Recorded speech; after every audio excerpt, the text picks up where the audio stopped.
le Seigneur, je vous salue au nom puissant de notre Seigneur Jésus-Christ. Vie en Christ, votre émission.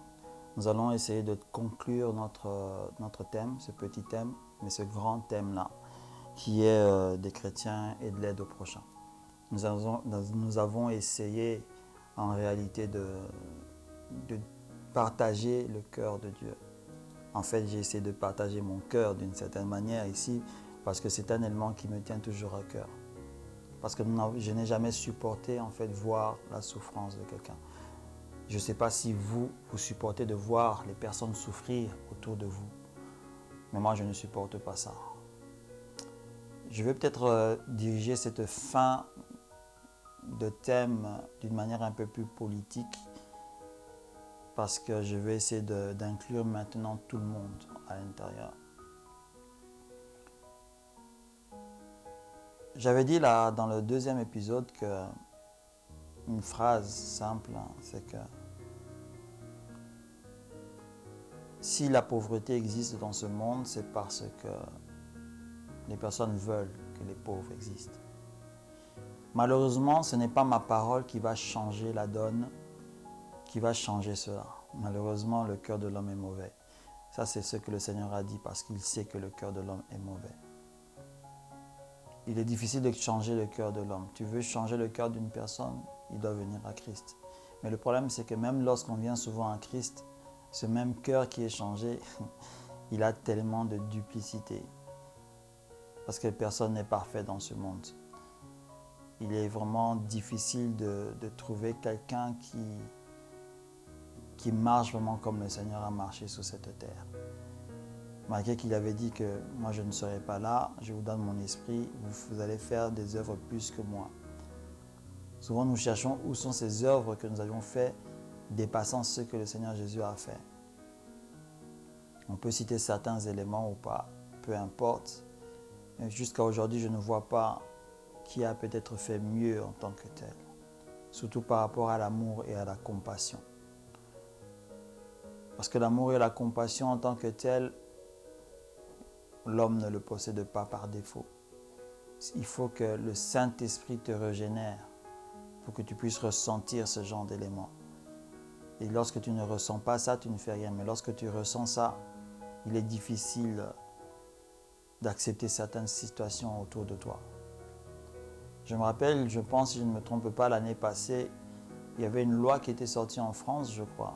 Si on te voit aider un mendiant ou aider quelqu'un, tu peux avoir une amende. Voyez-vous où va le cœur de l'homme en réalité? On empêche en fait l'aide. On empêche les autres personnes d'aider d'autres personnes. Mais je veux venir à un élément qui va un peu nous condamner un tout petit peu pour nous réveiller. C'est la participation aux œuvres caritatives qu'on voit souvent sur Internet, de grandes sociétés, par exemple comme les Save the Children, juste un exemple que je cite ici, où on croit souvent en participant à ça,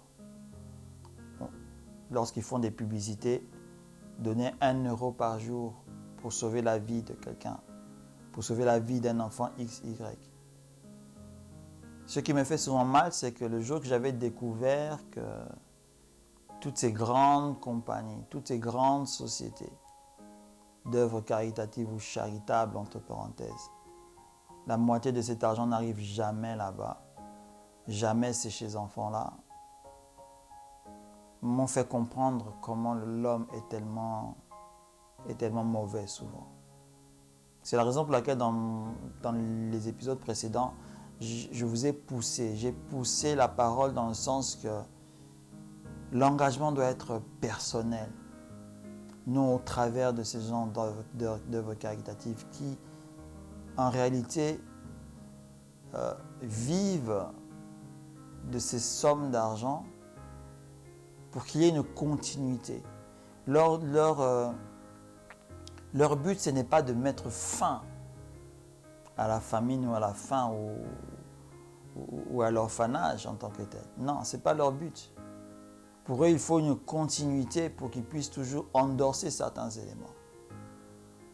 Nous devons savoir, et la réalité elle est là, dans les pays où nous avons toutes ces guerres, dans les pays africains, etc., les conditions dans lesquelles nos peuples, nos frères vivent, sont des conditions qui ont été provoquées sciemment pour qu'il y ait une continuité dans certaines situations et dans certaines circonstances.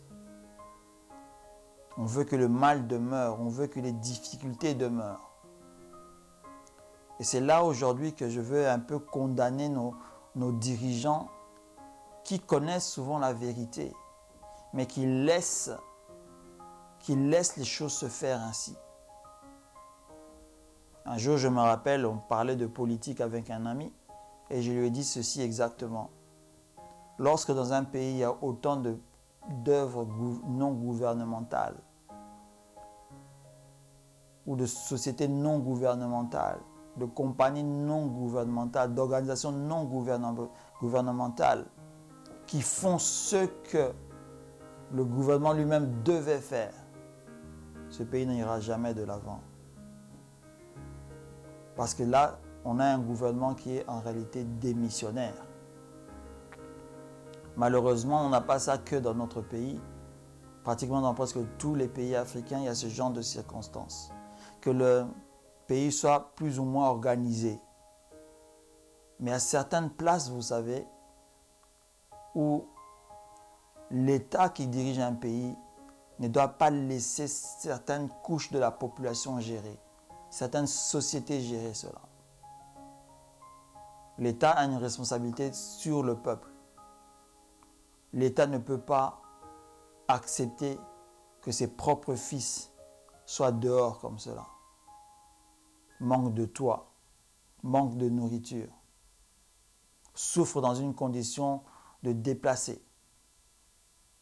Lorsque je vois qu'il faut un chanteur, quelqu'un soit de connu dans le pays, construire un village pour que certaines personnes puissent retrouver un minimum de chez soi, mais que le gouvernement de ce pays-là a plus d'argent que ce chanteur-là pour faire ces activités, ces actions-là, mais ils ne le font pas. Ils préfèrent, si je peux dire ici, conserver cet argent-là pour faire autre chose, les regardant eux-mêmes, pour faire leur propre bien à eux. Des biens bien sûr éphémères. Parce que nos gouvernements d'aujourd'hui, je ne vous mentirai pas, les gouvernements n'aiment pas le peuple. Nous votons les personnes à la tête, nous choisissons des parlementaires, mais aucun d'eux ne font des actes réels. Si ce n'est que des actes ponctuels, uniquement pour leur permettre de prendre le pouvoir. Mais dès qu'ils seront dans le pouvoir en question, ils ne feront absolument rien. Rien ne sera fait en faveur des personnes qui les ont mis sur cette place-là. Lorsque le peuple attend un changement, il désire que les personnes qui prennent le pouvoir apportent ce changement-là. Malheureusement, ces personnes ne le font pas. Parce qu'ils ont d'autres objectifs qui leur sont dictés en réalité. C'est une raison pour laquelle je dis souvent que la politique africaine doit se désolidariser des politiques occidentales. Parce que tant qu'elle ne se désolidarise pas de ce genre de politique, le peuple africain continuera à souffrir. Quel que soit l'Africain le plus riche qui pourra prendre la décision d'aider son pays ou d'aider les siens ou d'aider une partie des siens, cela ne suffira pas. Parce que là, ça restera une goutte d'eau dans un vase. Parce que le soutien qui devait faire ces éléments-là ne le font absolument pas. Ils sont démissionnaires, comme je suis en train de le dire. On peut voter des nouveaux gouvernements, des nouveaux présidents, mais ils seront tous démissionnaires dès le départ. Parce qu'ils ne font pas ce qui doit être fait.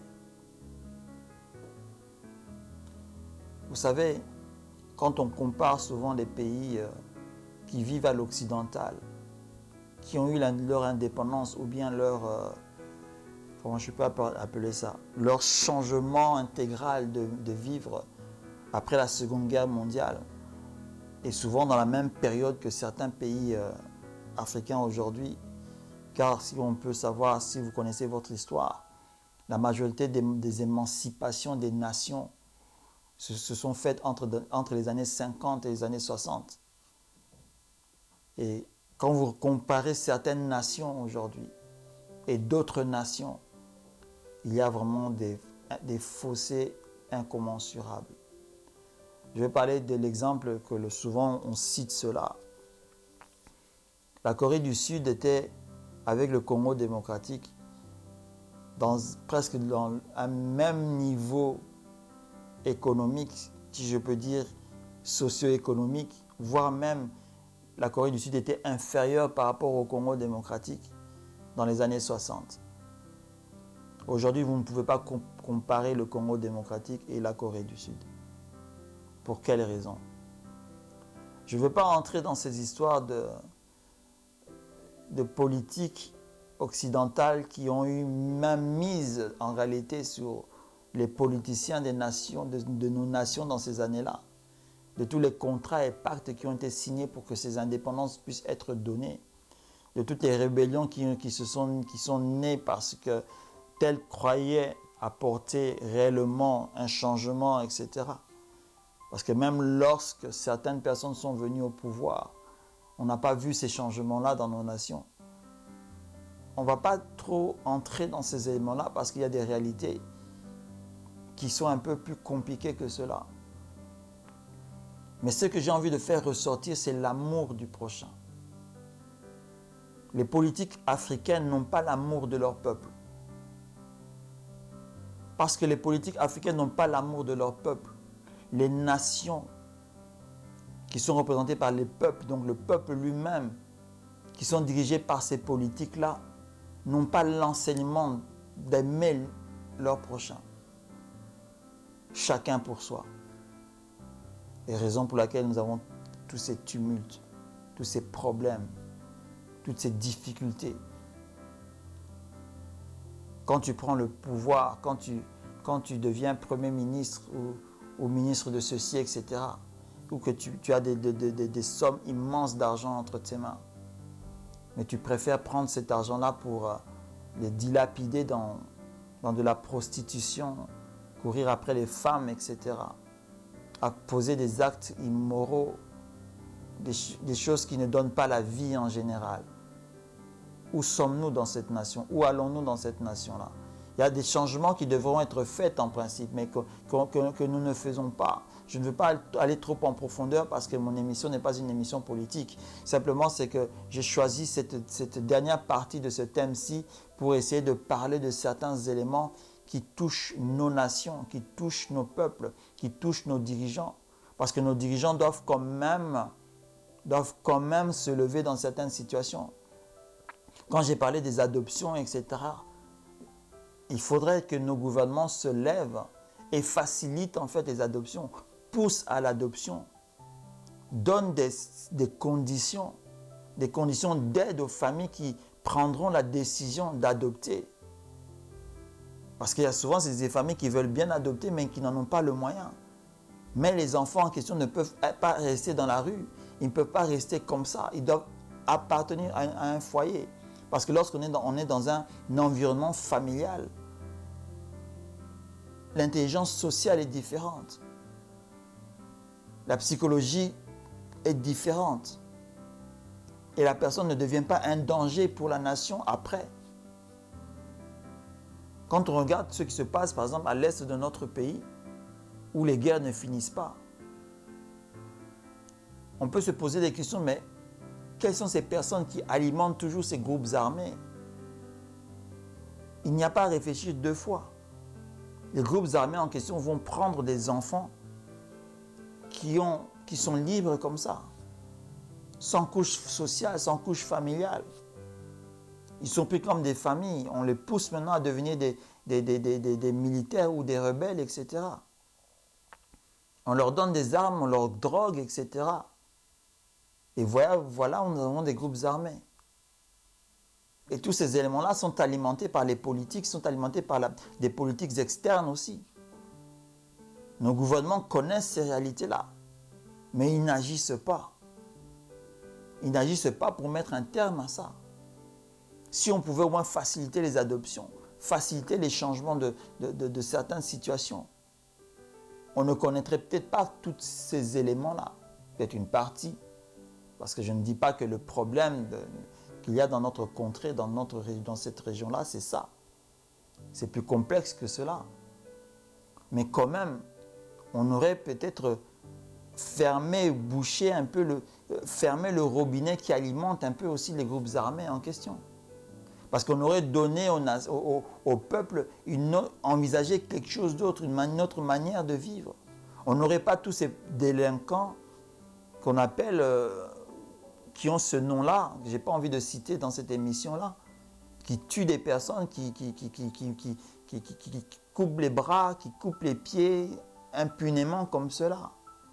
Parce que le gouvernement n'agit pas. Je ne dis pas qu'il doit agir contre ces enfants-là. Mais où est l'éducation? Où est la facilité à l'éducation?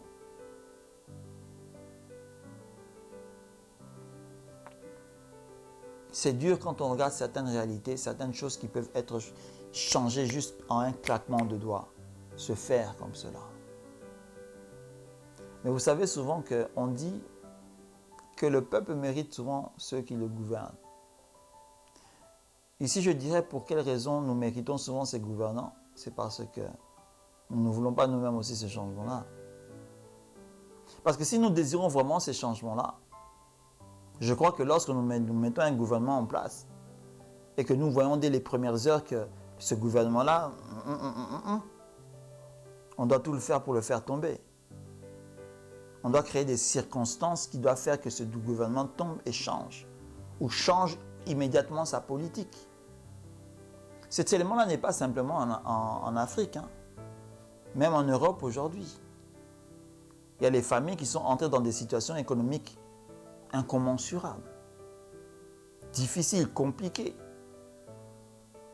Mais personne ne se lève. On voit ces réalités-là, mais personne ne se lève. Personne ne se lève pour dire que non, trop c'est trop. Qui est à la tête de ce pouvoir qui prend des décisions qui n'ont pas de pied et qui n'ont pas de tête? Parce que malheureusement, c'est ce qui est en train de se passer. Quel que soit dans tous les pays du monde en réalité. Les choses vont à la négative. Je ne sais pas si vous le regardez. Les choses vont à appauvrir les personnes. À rendre les personnes démunies. À rendre les personnes comme des mendiants. Vous savez que lorsque vous allez prendre un prêt à la banque, vous allez mendier à la banque, non? Pendant qu'en général, en réalité, vous devriez avoir un avoir pour le faire, pour réaliser vos projets, etc. Mais les circonstances dans le monde sont faites de telle manière qu'un employé, un travailleur est comme un esclave. Aujourd'hui, nous sommes comme des esclaves en réalité. L'argent que nous devions avoir, les salaires que nous recevons sont comme des drogues. À peine le mois commence, on est en train de réfléchir quand le salaire là va venir pour essayer de faire quelque chose. Lorsqu'on perd le travail, ça devient un problème. Combien de familles se sont séparées, d'hommes, de pères qui ont piqué des crises parce qu'ils ont perdu leur emploi à cause des décisions incommensurables ou dans nos pays à cause de dirigeants incapables de prendre des décisions qui peuvent changer la vie de certaines familles.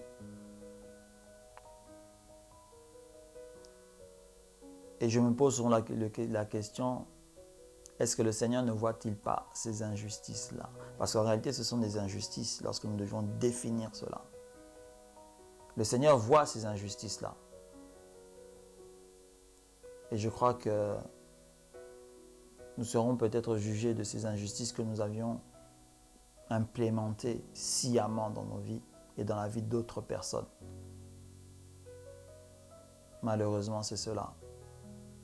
Vous comprenez pour quelle raison le Seigneur Jésus a dit que les pauvres, vous les aurez toujours. Vous les aurez toujours on les aura toujours à cause de nos cœurs. On les aura toujours à cause des mauvaises décisions qu'on prend. On les aura toujours parce qu'on ne sait pas les aider. On ne veut pas les aider. On les aura toujours parce qu'on veut qu'ils soient en bas et que nous soyons en haut. Qu'eux restent en bas de l'échelle. L'homme ne veut pas avoir d'égal avec lui. L'homme ne veut pas partager. Tu es venu sur cette terre, tu n'as absolument rien. Tu commences à t'accaparer des choses. Crois-tu que tu vas mourir et tu vas partir avec ces éléments-là, là où tu vas? Mais tu vas laisser cela. Vanité des vanités, n'est-ce pas? Quelqu'un d'autre va jouir de tes biens lorsque tu vas fermer les yeux. Quelqu'un d'autre va jouir de tes biens le lendemain. On le voit, non, dans nos familles africaines. Lorsque le père, riche de riche qu'il était, meurt. Comment les vautours des frères et des cousins viennent tout ravager, tout prendre. Et les enfants et la femme n'ont plus rien. C'est vrai, aujourd'hui au moins, les lois essayent d'encadrer certains éléments. Mais ces lois n'atteignent pas encore tout le monde. Et beaucoup de familles souffrent malheureusement par rapport à ça. À cause du cœur de l'homme, à cause de notre cœur qui est mauvais. Parce que nous ne voulons pas aider nos prochains. Écoutez, moi je voudrais vous, en terminant cette émission, vous lancer un défi. Autant que le Seigneur nous a lancé un défi avec sa phrase. Je voudrais nous lancer un défi aujourd'hui. Qui, en écoutant ce partage, prendra la décision à partir d'aujourd'hui d'aider soit une famille, de devenir parrain d'un enfant, que ce soit un enfant de l'école primaire, de l'école secondaire ou même de l'université. Devenir parrain intégral d'un enfant comme un père à distance. Je mets au défi tous nos compatriotes qui sont à l'étranger et qui ont de l'argent de le faire. Je mets en défi tous les chrétiens, tous les fils de Dieu ici, qui dans nos pays ont les moyens d'aider d'autres personnes. Je vous mets en défi de le faire. Le jour que tu tomberas sur cette vidéo ou sur cette série d'enseignements, challenge d'autres personnes à peut-être challenger toi-même et d'avoir réussi ton challenge. Challenge d'autres personnes. Ouvrons nos cœurs. Nos cœurs sont fermés. Les circonstances ont fermé nos cœurs. Les richesses ont fermé nos cœurs. Devenez riche et on connaîtra votre cœur. Combien de personnes, lorsqu'ils deviennent riches, deviennent arrogants, hautains, à cause de la richesse. Savez-vous que le premier arrogant et hautain était un riche agriculteur? Et le Seigneur avait dit, tu dis ce que tu es en train de dire, ce soir je reprendrai ton âme. Cette parabole-là, c'était pour lui faire comprendre ou nous faire comprendre que non seulement la richesse ne nous appartient pas, on ne doit pas croire que nous le sommes par nous-mêmes. C'est vrai que nous avions étudié, nous avons fait ceci, etc., qui nous a permis d'aboutir à tel ou tel élément ou telle couche sociale de la vie. Mais que vous le vouliez ou pas, la main du Seigneur est toujours derrière ça. Et si la main du Seigneur est derrière cela, c'est parce qu'il ne te regardait pas toi. Pour lui, tu es un instrument pour qu'il puisse atteindre d'autres personnes. Nous devons nous regarder ainsi, vous savez. Nous devons nous regarder ainsi. Être des instruments pour que le Seigneur puisse atteindre d'autres personnes. Je veux être l'instrument au travers duquel le Seigneur va élever un autre enfant. Je veux être le parrain d'un enfant pour lequel son père est maintenant incapable de lui payer ses études. Essayons de prendre ce genre de décision. Comme je l'ai dit dans les épisodes précédents, jeune sœur ou jeune maman, toi qui n'es pas marié, toi qui ne peux pas te marier pour certaines circonstances, toi qui es stérile pour certaines situations, à cause de certaines situations, les couples qui n'ont pas d'enfants, à cause de certains éléments de la vie, adoptez un enfant. Prenez un enfant à votre charge. Devenez père, mère direct d'un enfant. Changez la vie de quelqu'un qui peut changer votre vie aussi.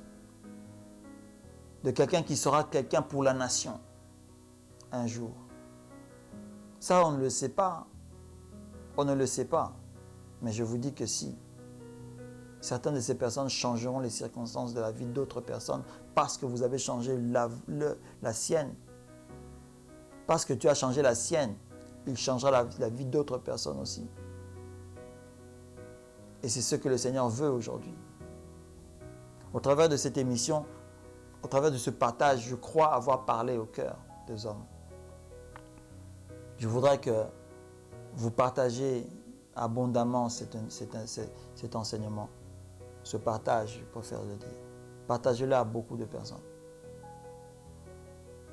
Afin que la majorité des chrétiens, des fils de Dieu, entendent cela et prennent la décision, prennent des décisions pour leur vie et pour la vie de ceux dont le Seigneur mettra devant eux. Parce que tu sais que lorsque tu connais une famille où il y a un problème, le Seigneur sait pourquoi il t'a permis de connaître cette famille-là. C'est parce qu'il veut que tu fasses quelque chose. Si tu es entré dans un quartier où tu sais qu'à côté, il y a une famille qui galère tous les jours, ce n'est pas pour rien que le Seigneur t'a introduit dans ce quartier-là. Vois cela comme cela. Si un jour tu tombes devant une personne qui a un enfant, qui ne peut plus s'en servir, qui ne peut plus éduquer correctement, c'est le Seigneur qui a permis que cette famille ou que cet enfant passe devant toi, deviens son parrain. Ne regarde pas si il est né dans une famille où on pratique l'occultisme, on fait ceci, etc. Sortons de ces éléments-là. Sortons de ces éléments-là. C'est un orphelin et le Seigneur est après eux. Et le Seigneur veut que tu puisses être un soutien, un père, une mère pour lui, ou pour elle, pour cet enfant.